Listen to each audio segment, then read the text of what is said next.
Hi friends, स्वागत है आप सभी का हमारे यूट्यूब चैनल प्यारा पब्लिक प्लेटफॉर्म पर। जैसा कि आप सभी लोग जानते हैं, हम मध्य प्रदेश सामान्य ज्ञान पढ़ रहे थे, जिसमें हमारा एक टॉपिक था मध्य प्रदेश का गठन, है ना। जिस मध्य प्रदेश का गठन, इससे संबंधित हम पहले ही 2 वीडियो पढ़ चुके हैं, जिसमें हमने जाना था कि मध्य प्रदेश की 1947 से पहले क्या स्थिति थी, जिसमें हमने सीपी एंड बरार की बनने की पूरी कहानी को समझा। इसके बाद हमने जाना कि 1947 से लेकर के 56 के बीच में दूसरी वीडियो में देखा था मध्य प्रदेश की क्या स्थिति रही, जो कि 3 स्टेट में बटा हुआ था, और हम लोग तीनों स्टेट की अलग अलग विशेषताओं को बहुत ही डिटेल से जाना था। इसके बाद आज का जो वीडियो रहेगा, हम देखेंगे कि जो फजल अली आयोग था, उसकी सिफारिश के आधार पर जब मध्य प्रदेश का गठन 1 नवंबर 1956 को किया गया, तब उसमें कौन कौन से परिवर्तन किए गए थे, और है ना, और कौन कौन से परिवर्तन किए गए थे, इनके बारे में हम जानने का प्रयास करेंगे। ठीक है भाई, तो आज का वीडियो स्टार्ट करते हैं प्लीज। और हमारा वीडियो यदि आपको अच्छा लगे तो लाइक जरूर करिएगा और अपने दोस्तों के साथ शेयर करिएगा। तो वीडियो को स्टार्ट करते हैं। देखिए भाई, हमने यहाँ पर जो क्लास स्टार्ट की, हमने देखेंगे कि जो 1956 में मध्य प्रदेश की स्थिति थी वो क्या थी, कैसे बनी। तो इससे हम इसको 2 टॉपिक्स में कवर करेंगे। पहला टॉपिक रहेगा कि इसके क्या कारण रहे, इसके पीछे की क्या कहानी रही, उसको हम जानने का प्रयास करेंगे। और उसके बाद हम देखेंगे कि इसमें 1 नवंबर 1956 को कौन कौन से परिवर्तन किए गए, हम वो भी जानने का प्रयास करेंगे। तो देखिए भाई, सबसे पहले जब हम कारणों की बात करें, तो आप जैसा कि जानते हैं, किसी भी राज्य में, है ना, प्रशासनिक रूप से कुशलता लाने के लिए को प्रयास किया जाता है कि जो इलाका है या कोई भी क्षेत्र है, उसको छोटे छोटे इकाइयों में बांट दिया जाए, तभी जाकर के उचित प्रशासन को वहां पर लागू किया जा सकता है। ये तो होता है राज्यों को छोटा करने और राज्यों के गठन के, है ना, राज्यों को गठन करने का एक तार्किक तथ्य होता है। इसी के आधार पर भारत में जो आज वर्तमान में आप 28 राज्य देख रहे हैं, उन्हीं का परिणाम है, ताकि प्रशासनिक सुविधा हो जाए हमें शासन करने में। लेकिन तत्कालीन समय में जब हमारा भारत आजाद हुआ था 1947 में, तब उस समय भी आप ये भारत देख रहे हैं, तो वहां पर उस टाइम पे क्या था, बहुत ही बड़े बड़े राज्यों का गठन किया गया था। जैसे कि आप देखें यदि, तो ये जो आप इलाका देख रहे हैं, ये इसको हम पहले मद्रास प्रेसिडेंसी के नाम से जानते थे, जिसमें वर्तमान के आज की यदि हम बात करें तो जो आंध्र प्रदेश राज्य है वो पूरा आता था, तेलुगु भाषी राज्य आंध्र प्रदेश आता था, और तमिल भाषी राज्य तमिलनाडु आता था। कुछ हिस्सा कर्नाटक का और कुछ हिस्सा केरला का भी इसमें शामिल किया जाता था। यानी कि आप समझ रहे हैं कि काफी बृहद क्षेत्र हुआ करता था एक राज्य के पास, जिसमें हमें प्रशासनिक तरीके से शासन करने में बहुत ही कठिनाइयों का सामना करना पड़ता था। एक तो कारण ये था। सबसे दूसरा महत्वपूर्ण कारण ये था कि आप यहाँ पर देख रहे हैं, यहाँ पर नहीं, पूरे देश में क्या है, भाषाई विविधता आपको देखने को मिलती है। ठीक है ना भाई, कि जैसे कि अपन मध्य प्रदेश की भी बात करें, तो जो मध्य प्रदेश में पहले अपना ये वाला ए स्टेट था, यानी कि पार्ट ए था। पार्ट ए में भी है ना, जो गोंडवाना वाला क्षेत्र था, महाकौशल वाला क्षेत्र था, वहां पर हिंदी भाषी लोग निवास करते थे। लेकिन उसके जस्ट नीचे जब हम विदर्भ वाला क्षेत्र देखें, तो वहां पर जो है मराठी भाषी लोग निवास करते थे। इससे कारण क्या होता था, यहाँ पर जो सांस्कृतिक एकरूपता है, वहां पर थोड़ा सा टकराव हो रहा है ना, एक रूपता में कठिनाई आ रही थी, यानी कि आपस में क्या हो रहा था, टकराव हो रहा था।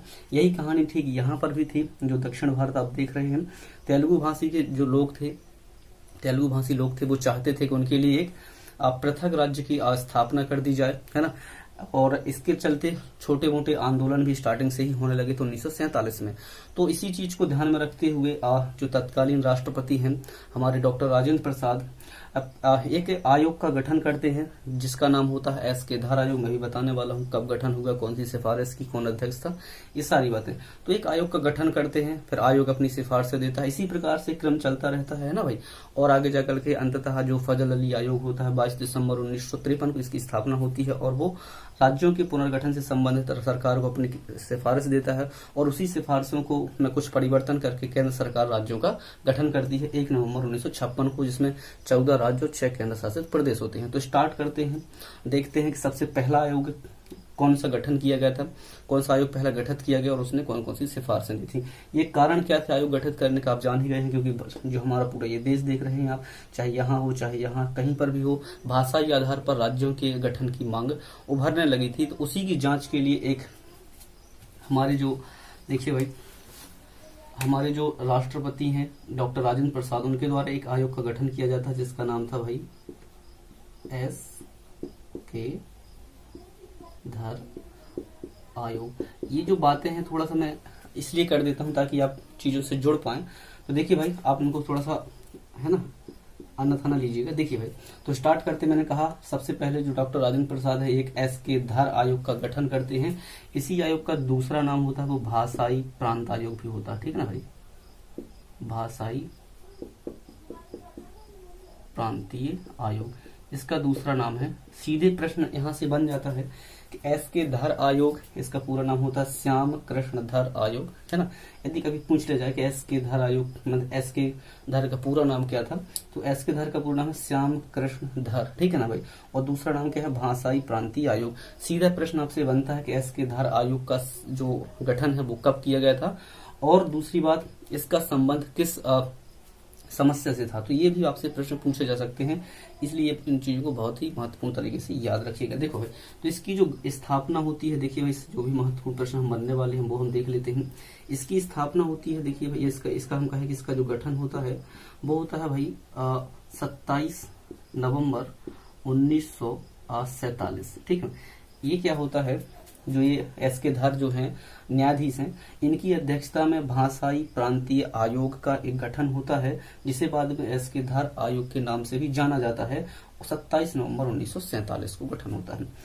ये आयोग क्या करता है भाई, अपनी एक सिफारिश फिर बाद में क्या देता है सरकार को, क्योंकि इसका काम ही था सिफारिशें करना। तो इसने सिफारिश जो अपनी दी एस के धर आयोग ने, ये सब सिफारिश अपनी सरकार को देते हैं। कौन तारीख को भाई, 10 दिसंबर 1948 को। समझिएगा थोड़ा सा भाई, क्या होता है, भाषाई प्रांतीय आयोग के अध्यक्ष एस के धर थे, अतः इन्हीं के नाम पर इस आयोग का नाम पड़ गया एस के धर आयोग। स्थापना कब होती है आयोग की, तो 27 नवंबर 1947 को इसकी स्थापना हो जाती है। दूसरी बात, ये जो अपनी सिफारिशें हैं केंद्र सरकार को कब देते हैं, तो 10 दिसंबर 1948 को देते हैं। और इन अपनी सिफारिशों में ये कहते हैं कि जो भाषा के आधार पर प्रांतों का जो गठन किया जाने की जो मांग की जा रही है वो व्यवहारिक नहीं है, अतः ये जो है एस के धर आयोग भाषा के आधार पर प्रांतों के गठन की मांग को नकार देते हैं, ठीक है भाई। तो ये बस इसके बारे में आपको इतना ही जानना है कि इसकी गठन कब हुआ, इसने सिफारिश अपनी कब दी और क्या सिफारिश की। तो सिफारिश उन्होंने सीधे मोटे तौर पर यही की कि भाषा के आधार पर राज्यों का गठन नहीं किया जाएगा, क्योंकि तत्कालीन समय में ही हमारे भारत का एक सांप्रदायिक आधार पर क्या हुआ था, बंटवारा हुआ था। तो है ना, इसी परिस्थिति को देखती हुई है ना आयोग नहीं चाहता था कि अब आगे चलकर भविष्य में कभी भाषा के आधार पर भी जो है ना मतभेद उत्पन्न हो, अतः भाषा के आधार पर राज्यों के गठन को नकार दिया गया। इस प्रकार से क्या होता है, जैसे इस आयोग की जो रिपोर्ट है वो प्रकाशित होती है और इसकी सूचना जैसे ही देशवासियों को लगती है जो कि भाषा के आधार पर राज्यों का गठन चाहते थे, तो वहां के जो लोग हैं यहाँ पर खास करके जो है ना तेलुगु भाषी लोग हैं, यहाँ पर क्या होता है आंदोलन थोड़ा सा और उग्र हो जाता है, ठीक है भाई। आंदोलन और बढ़ता है। इसके समाधान के लिए फिर से सरकार क्या करती है भाई, जो इस आयोग की सिफारिश है दोबारा एक आयोग गठन करती है ताकि यहाँ के जो आंदोलन है इनको भी कम किया जा सके। तो अगला जो आयोग गठित होगा वो था भाई जेबीपी आयोग, है ना, जेबीपी समिति, जो कि फिर से भाषा के आधार पर प्रांतों के आयोग की संबंध में सरकार को सिफारिशें करती है। तो अगला आयोग आता है जेबीपी समिति। देखते हैं उसके बारे में। इसके बारे में सिर्फ इतना ही था, है ना। ये सारे के सारे क्या है, इसका ये बैकग्राउंड है ताकि आप मध्य प्रदेश के गठन से संबंधित यदि कोई भी प्रश्न पूछा जा सकता है तो पूछा जाए तो आपसे पूरा का पूरा बन जाना चाहिए। अगला जो आयोग आता है वो होता है भाई जेबीपी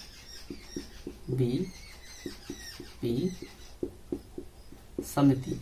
इसका भी गठन है ना, इसका गठन किया जाता है केंद्र सरकार के द्वारा। और इसमें ये महत्वपूर्ण है, कई बार पूछा जा सकता है एग्जाम में कि जेबीपी समिति का गठन कब किया गया। पहला प्रश्न ये बनता है। और जेबीपी समिति में बी क्या है, पी क्या है और जे क्या है, इनके फुल फॉर्म भी पूछे जा सकते हैं। तो आप देखिएगा, जे का मतलब होता है जवाहरलाल नेहरू, बी का मतलब होता है वल्लभ भाई पटेल और पी का मतलब होता है पट्टाभी सीतारमैया। इसका मतलब है ये जो समिति स्थापित की गई थी इसमें कुल मिलाकर के 3 लोग थे। मैं फिर से बता देता हूँ, है ना। पहले थे जवाहरलाल नेहरू, वल्लभ भाई पटेल और पट्टाभी सीतारमैया। जो पट्टाभी सीतारमैया का आप नाम सुने होंगे, जो कि मध्य प्रदेश के प्रथम राज्यपाल भी रहे, है ना भाई। तो ध्यान रखिएगा, पूछा जाता है कि जेबीपी में इनके फुल फॉर्म क्या है, तो आप ध्यान रखिएगा जवाहरलाल, वल्लभ भाई पटेल और पट्टाभी सीतारमैया। पूछा जाता है इसका गठन कब हुआ, तो देखिए जिस यानी कि दिसंबर में ही 10 दिसंबर को क्या किया था, एसके धर आयोग ने अपनी सिफारिश की थी। उसके कुछ दिनों बाद ही दिसंबर 1948 में ही क्या हुआ था, इस समिति का गठन हो गया था। ठीक है भाई, याद रखिएगा, क्योंकि पिछली बार के मेंस में है ना, आपने 2019 का जो मेंस 21 मार्च से 26 मार्च के बीच में हुआ था, उसमें सीधा सीधा प्रश्न 3 नंबर में पूछ लिया गया था कि जेबीपी समिति यानी कि जेबीपी समिति का जो गठन हुआ था वो कब हुआ था, पॉलिटी के पेपर में पूछा गया था। तो सीधे डेट पूछ ली गई थी, तो आप इसे ध्यान रखेंगे। इसकी डेट पूछी गई थी, शायद यार लगता है मुझे एसके धर आयोग की, दो में से किसी एक की सीधे डेट पूछी गई थी। तो ध्यान रखिएगा, सीधे ऐसा पूछा जाता है, और वनडे एग्जाम्स में तो कई बार पूछे गए हैं ये चीजें, तो आप ध्यान रखिएगा। देखिए दूसरा, ये जो आयोग है गठित किया गया था, किस लिए किया गया था मैं बताता हूँ कि आप लोग जानते हैं कि जो भाषा के आधार पर राज्यों के गठन की मांग की जा रही है, उसके संबंध में सिफारिशें देने के लिए इस आयोग का गठन किया गया था। अब ये आयोग जो अपनी सिफारिश देता है वो भाई 1 अप्रैल 1949 को, ठीक है भाई ध्यान रखिएगा, वो 1 अप्रैल 1949 को ये वाला आयोग अपनी सिफारिश देता है। ठीक है, क्या होता है, 1 अप्रैल 1949 को जेबीपी समिति अपनी एक सिफारिश केंद्र सरकार को भेजती है, जिसमें यह सिफारिश करती है कि राज्यों का जो गठन है वो भाषा के आधार पर नहीं होना चाहिए। यानी कि एसके धर आयोग के समान ये आयोग भी कह देता है कि देश में पुनः है ना मतभेदों को बढ़ावा देने वाला ये जो भाषाई लगाव है लोगों का, इस आधार पर, केवल इस आधार पर तो बिल्कुल नहीं भाषाओं राज्यों का गठन होना चाहिए। और ये व्यवहारिक भी नहीं था, क्योंकि भारत में तमाम प्रकार की भाषाएं बोली जाती हैं, और उन लोगों के लिए अलग अलग राज्य बनाना ना तो पॉसिबल था और ना ही ऐसा सरकार ने करने का सोचा। इसलिए आयोग ने सिफारिश दी 1 अप्रैल 1949 को, कहा कि भाई भाषा के आधार पर प्रांतों का गठन नहीं होना चाहिए।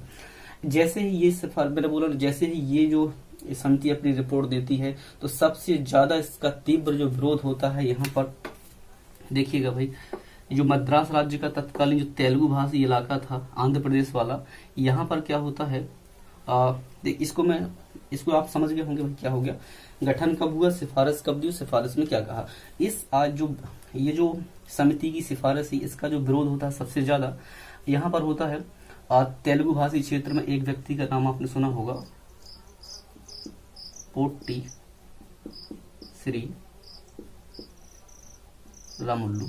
ये जो व्यक्ति है ये कांग्रेस के व्यक्ति हैं भाई, ध्यान रखिएगा, ये बहुत बड़े नेता हैं तेलुगु भाषी क्षेत्र के, और इनकी मांग है कि हमारे लिए है ना, इस मद्रास जो राज्य पहले तत्कालीन, उससे अलग करके तेलुगु भाषी लोगों के लिए एक अलग से राज्य ही गठित कर दिया जाए।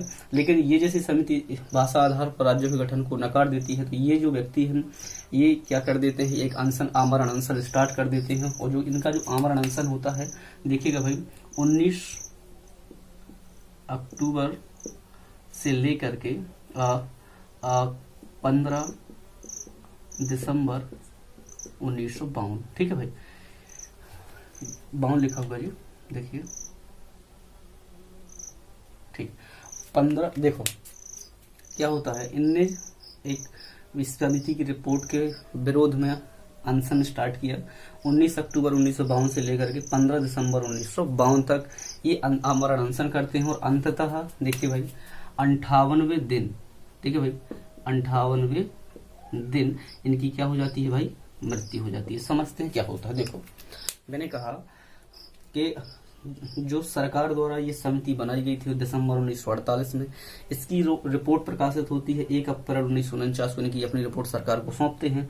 और इस रिपोर्ट पे कहा गया कि भाषा के आधार पर राज्यों को गठन नहीं किया जाएगा। इसके विरोध स्वरूप तेलुगु भाषी राज्य की मांग के समर्थक क्या कांग्रेस के प्रत्याशी या कांग्रेस के नेता पोट्टी श्री रामुल्लू आमरण अनशन करते हैं। 19 अक्टूबर को स्टार्ट करते हैं और 15 दिसंबर 1952 को उनकी 58वें दिन का हो जाती है, मृत्यु हो जाती है। इस घटना का तेलुगु भाषी लोग कड़ा विरोध करते हैं और यहाँ का आंदोलन बहुत ही उग्र हो जाता है, ठीक है भाई, तो बहुत ही उग्र हो जाता है। तब क्या होता है, हमारे देश के जो तत्कालीन प्रधानमंत्री हैं, ध्यान रखिए भाई, थोड़ी सी कहानी है। तत्कालीन जो प्रधानमंत्री हैं, देखिए भाई क्या करते हैं, घोषणा करते हैं कि तेलुगु भाषी लोगों के लिए एक अलग से राज्य का गठन कर दिया जाएगा। और अंततः देखिए भाई 1 अक्टूबर 1953 को एक भाषा के आधार पर आंध्र प्रदेश राज्य का गठन कर दिया जाता है, तो आपसे अब कभी भी पूछा जाए किसके विरोध, किसका ये परिणाम था भाई, तो ये जो इनकी जो मृत्यु हो गई थी, इससे यहाँ पर जो यहाँ की जो जनता है ये इन्होंने उग्र आंदोलन कर दिया, और उस आंदोलन को दबाने के लिए तत्कालीन प्रधानमंत्री पंडित जवाहरलाल नेहरू जी ये घोषणा करते हैं कि तेलुगु भाषी लोगों के अलग राज्य आंध्र प्रदेश का गठन किया जाएगा, और अंततः 1 अक्टूबर 1953 को भाषा के आधार पर भारत में गठित होने वाला पहला राज्य आंध्र प्रदेश अपने अस्तित्व में आ जाता है। ठीक है भाई, इस प्रकार से क्या होता है, ये आंध्र प्रदेश का गठन हो जाता है। और आगे भी क्या होता है, अलग अलग राज्य भाषा के आधार पर, क्योंकि यहाँ पर आप देख रहे हैं इसमें पहले जो बम्बई राज्य कहलाता था, पहले उसमें गुजरात और महाराष्ट्र दोनों सम्मिलित होते थे, इसी है ना, सब जगह ऐसी कहानी चल रही थी। तो भाई सब जगह क्या होने लगा, भाषा के आधार पर क्या हो, राज्यों की मांग जो थी वो और तीव्र हो गई, क्योंकि है ना यहाँ से समर्थन मिल ही गया था 1 अक्टूबर 1953 को जो आंध्र प्रदेश का गठन हुआ था। इसके लिए भी जवाहरलाल नेहरू जी कहते कि ठीक है, इस पर भी विचार किया जाएगा, और एक राज्यों के गठन के लिए एक राज्य पुनर्गठन आयोग का गठन किया जाता है, जो कि जिसके आधार पर बाद में क्या होता है, अन्य राज्यों का गठन होता है। तो यहाँ तक की जो कहानी थी, आई होप आपको समझ में आ गई होगी। अब हम बात करने वाले हैं राज्य पुनर्गठन आयोग के बारे में, जिसके अध्यक्ष फजल अली थी। ठीक है ना भाई, न्यायमूर्ति फजल अली थे। तो बात करते हैं, देखिए भाई इसको हटा देता हूँ, उम्मीद करता हूँ आपको ये समझ में आ गई होगी। ये क्या है, राज्यों के राज्य आखिर बने कैसे, कौन कौन सी समितियां राज्यों से निर्माण से संबंधित थी, इनके बारे में मैंने आपको थोड़ा सा बताने का प्रयास किया है। अब बात करते हैं, देखिए भाई जो इसको लिख लीजिए भाई, थोड़ा सा छोटी छोटी सी बातें हैं, पूछ ली जाती हैं कई बार कि है ना, आंध्र प्रदेश के गठन से संबंधित जो कांग्रेसी नेता थे, जिनकी आंदोलन या फिर आमरण अनशन के दौरान मृत्यु हो गई, तो उनका नाम क्या है, तो नाम था पोट्टी श्री रामुलु, ये भी ध्यान रखिएगा। देखिए भाई, अब आयोग का गठन होता है, देखिए भाई एक नया आयोग आया था, राज्य पुनर्गठन आयोग, या इसी को कहा जाता है, ये बहुत ही महत्वपूर्ण है भाई। ये तो मुझे लगता है बहुत सारे एग्जाम्स में पूछा जा चुका है, कई बार पूछा जा चुका है, आगे भी पूछा जाएगा। ठीक है भाई, ध्यान रखिएगा। राज्य पुनर्गठन आयोग या फिर फजल अली आयोग, इसका गठन कब होता है, तो देखिए भाई इसका जो गठन होता है वो होता है 22 दिसंबर 1953। ठीक है भाई, यहाँ पर इनका क्या होता है, देखिए भाई थोड़ा सा, हाँ सही है, ठीक है, 22 दिसंबर 1953 को राज्य पुनर्गठन आयोग का क्या होता है, गठन होता है, और ये आयोग के जो अध्यक्ष बनाए जाते हैं न्यायमूर्ति फजल अली थे। ठीक है भाई, इन्हीं के नाम पर इनको अध्यक्ष कौन था पूछा जाता है, फजल अली, ये अध्यक्ष थे भाई। देखिएगा, देखो भाई क्या होता है, राज्य पुनर्गठन आयोग का गठन होता है 22 दिसंबर 1953 को। इसके अध्यक्ष बनाए जाते हैं न्यायमूर्ति फजल अली, अतः उन्हीं के नाम पर इस आयोग का नाम पड़ जाता है फजल अली आयोग। अध्यक्ष कौन है भाई, तो फजल अली। और इसके में 2 और प्रश्न पूछे जाते हैं इससे संबंधित। देखिए भाई, इसमें 2 अध्यक्ष थे भाई। पहला अध्यक्ष था, देखिए भाई, हृदय नाथ कुंजरू, जो कि एक पत्रकार हैं, सॉरी एक, हाँ, हृदय नाथ कुंजरू, और एक और था KM पडिक्कर। ठीक है भाई, देखिएगा KM, ये सॉरी हृदयनाथ कुंजरू जी पत्रकार नहीं थे, ये क्या नाम था, ये जो थे संविधान सभा के सदस्य थे, ध्यान रखिएगा। और KM पडिक्कर ये पत्रकार थे, ध्यान रखिएगा। ठीक है भाई, पूछा जाता है कभी। तो देखो पहली बात, प्रश्न क्या बनने वाला, तो पूछा जाएगा फजल अली आयोग में कुल मिलाकर कितने सदस्य थे, तो कुल मिलाकर के अध्यक्ष के साथ 3 सदस्य थे, है ना। अध्यक्ष कौन था, तो फजल अली थे, है ना। सदस्य कौन कौन थे, तो हृदयनाथ कुंजरू और KM पडिक्कर जी थे। ठीक है भाई, ये प्रश्न आपसे पूछा जा सकता है। ठीक है भाई, अब ये आयोग जो गठित होता है, अपनी रिपोर्ट अंततः जाकर के, देखिए भाई, देखो 30 दिसंबर 1955 को अपनी क्या करता है, ये आयोग अपनी रिपोर्ट केंद्र सरकार को सौंपता है ना भाई। उम्मीद करता हूँ आपको चीज थोड़ा सा क्लियर हो गई। मैंने क्या कहा, इससे जो भी प्रश्न पूछे जाएंगे, क्योंकि प्रश्न अब देखो भाई, इसमें तो ज्यादा कुछ कठिन है नहीं, आपको समझ में आ जाना है ठीक सीधे सीधे। लेकिन ये जानना जरूरी है कि आखिर जो ये part A, part B, part C में हमारा जो राज्य पहले बटा हुआ था, आखिर क्यों उसे ऐसा है ना पार्ट को खत्म कर दिया गया और इस प्रकार से कुछ हिस्से को अलग कर दिया जाए। तो उसके पहले क्या कहानी है वो हमें तभी समझ में आएगी जब ये सारे आयोग राज्यों के गठन से संबंध थे उनके बारे में हम जान लेते हैं। इसलिए इनके बारे में जानना जरूरी है और कई बार मैंने कहा इनसे प्रश्न बन चुके हैं और आगे भी बनते रहेंगे, ध्यान रखिएगा। देखो भाई, राज्य पुनर्गठन आयोग का गठन कब होता है पूछे तो 22 दिसंबर 1953 को। दूसरी बात, इसमें कौन कौन अध्यक्ष कौन था तो फजल अली से इसके अध्यक्ष थे।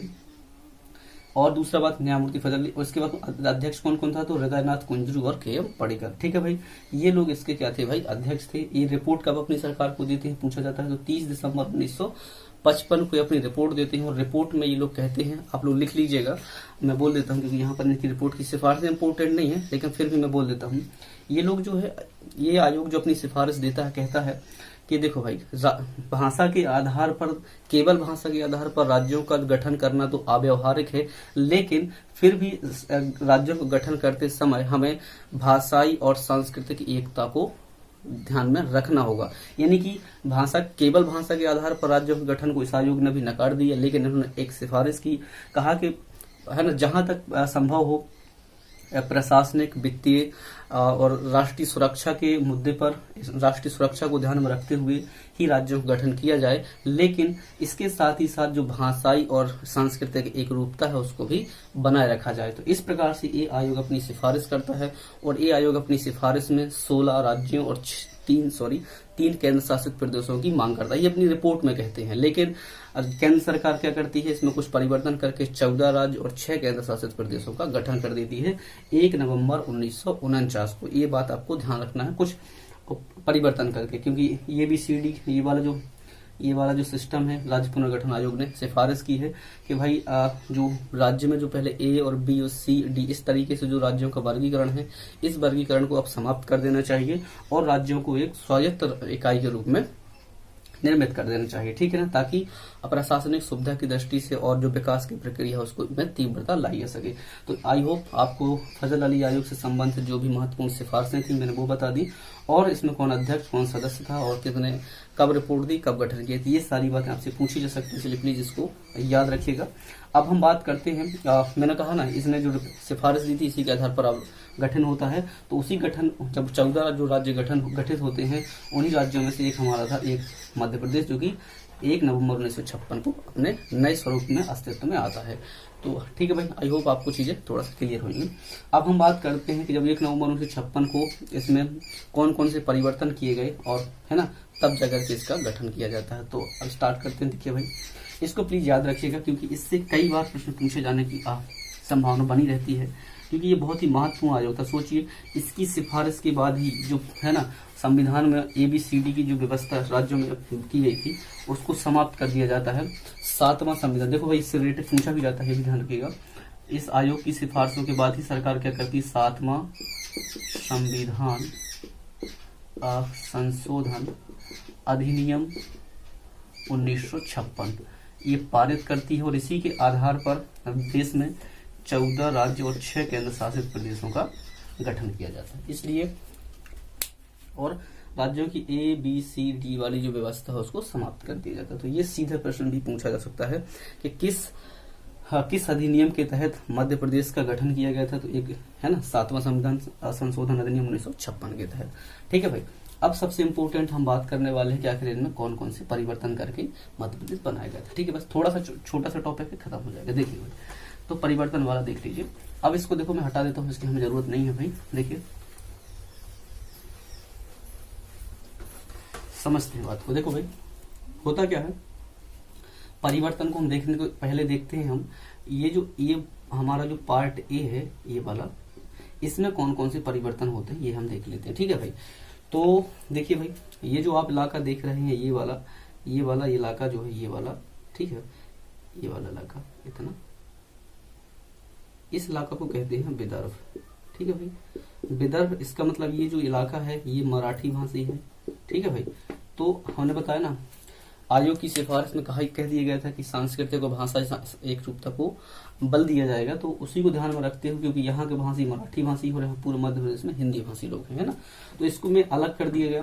इसको जो है तत्कालीन जो बम्बई राज्य था उसको दे दिया जाता है। और कितने जिले दिए जाते हैं तो कुल मिलाकर के देखिएगा भाई, इसके जो 8 जिले हैं कौन कौन से, मैं नाम भी बता देता हूँ।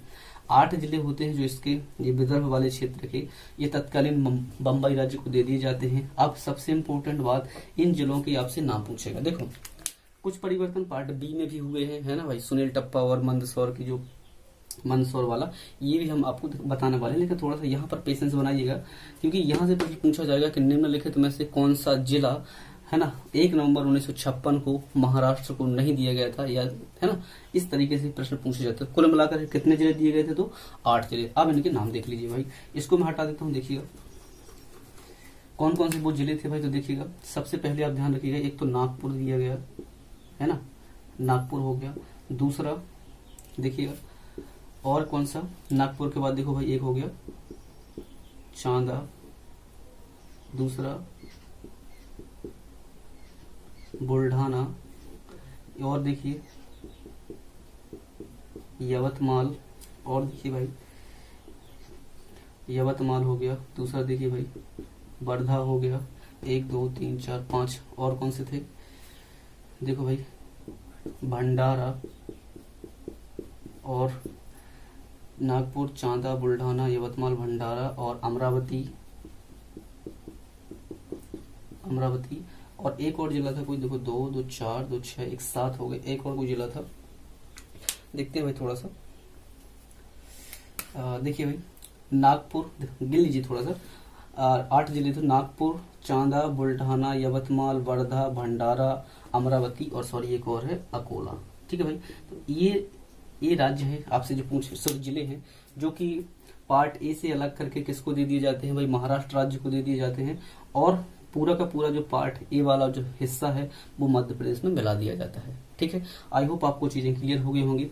कब परिवर्तन होता है, 1 नवंबर 1956 को ये परिवर्तन किया जाता है। कौन कौन से परिवर्तन, जिले 8 जिले ये वाले जो है, ठीक है, अकोला, अमरावती, भंडारा, वर्धा, यवतमाल, बुल्ढाना, चांदा और नागपुर, ये 8 जिले तत्कालीन बम्बई राज्य में को दे दिए जाते हैं, और पूरा का पूरा जो ए है पार्ट है वो मध्य प्रदेश में मिला लिया जाता है। आई होप आपको चीजें क्लियर हो गई होंगी। ठीक है, जिले के नाम और उनकी संख्या जरूर याद रखिएगा।